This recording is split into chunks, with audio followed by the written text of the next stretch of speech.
Good morning, LCMR. I'm Shelby Brown, and I will be your host for today's edition of LCMtoday. I'm not sure if many of you are aware, but our country is ranked very low when it comes to education. Let's take it over to Morgan, Mr. Opes, and Mr. Roth and find out more information on how this could be.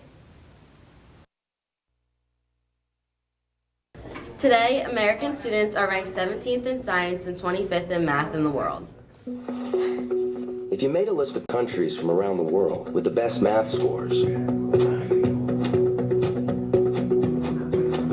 the United States would be on that list, in 25th place. Let's raise academic standards across the nation.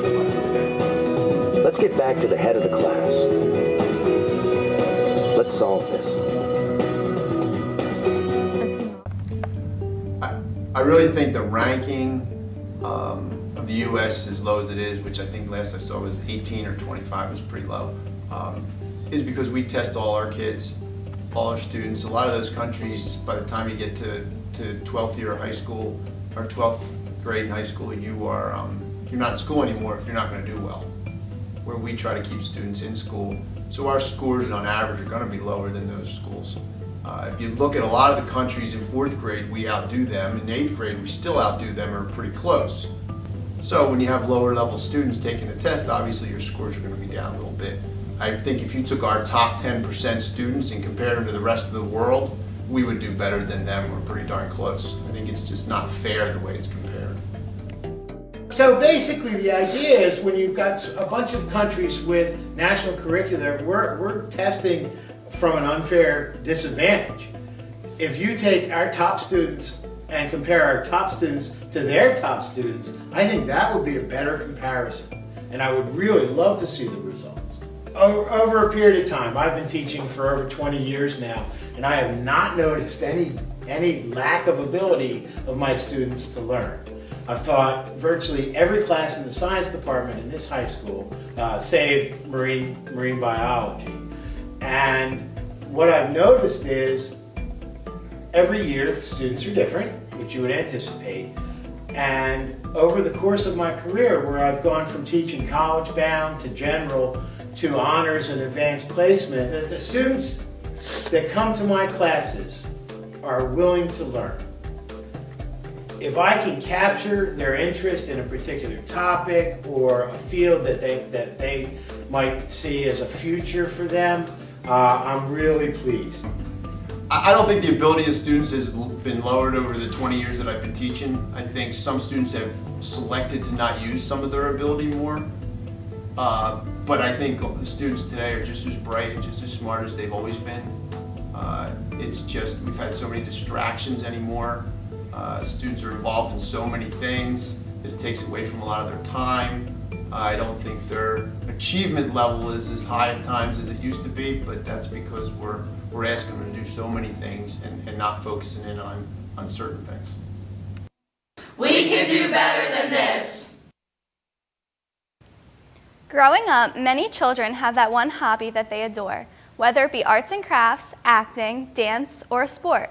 They aspire to excel doing what they love. For senior Lindsay Lare, lacrosse has been a part of her life since she was younger, and she sure has learned to excel in it. Let's find out what exactly lacrosse has in store for her.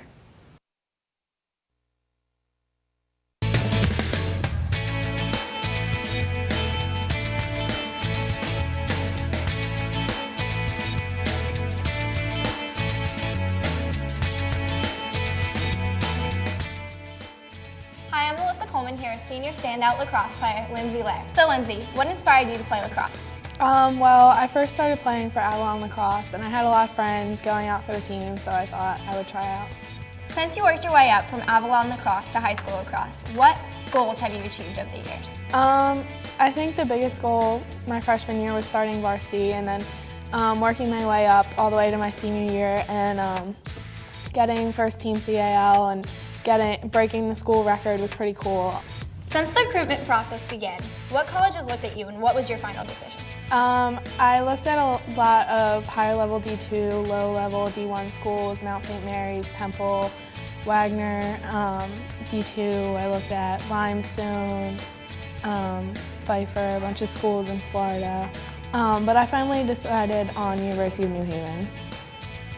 What made you choose New Haven over all the other colleges? I think the atmosphere and the coaches and the girls on the team and the professors definitely made my decision really easy.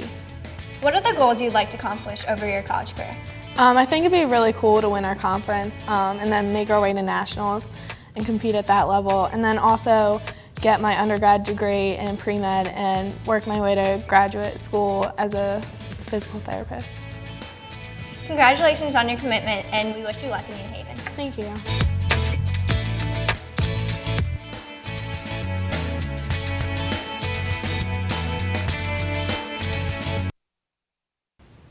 Congratulations, Lindsay, and good luck at New Haven. Now it's the time we all have been anxiously awaiting, the return of the world according to Nat.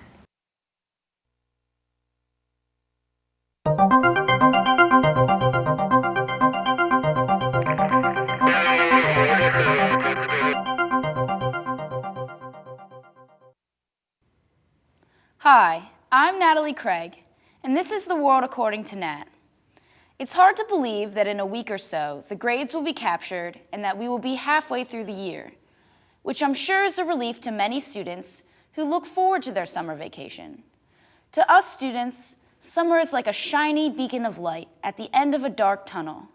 But to others, such as the Secretary of Education, Arne Duncan, the school year should be lengthened. Like you have seen earlier, students in the U.S. are falling behind academically. In fact, many believe that making the school year longer, with longer holiday time off and shorter summers, will improve and enrich the educations of students. 5 states have already announced that they would add at least 300 hours to their calendar starting in 2013. This 3-year test project will reach around 20,000 students in 40 schools. But don't grab your pitchforks and torches just yet, because it is a test project and New Jersey has not jumped on board. There is also much speculation about this idea.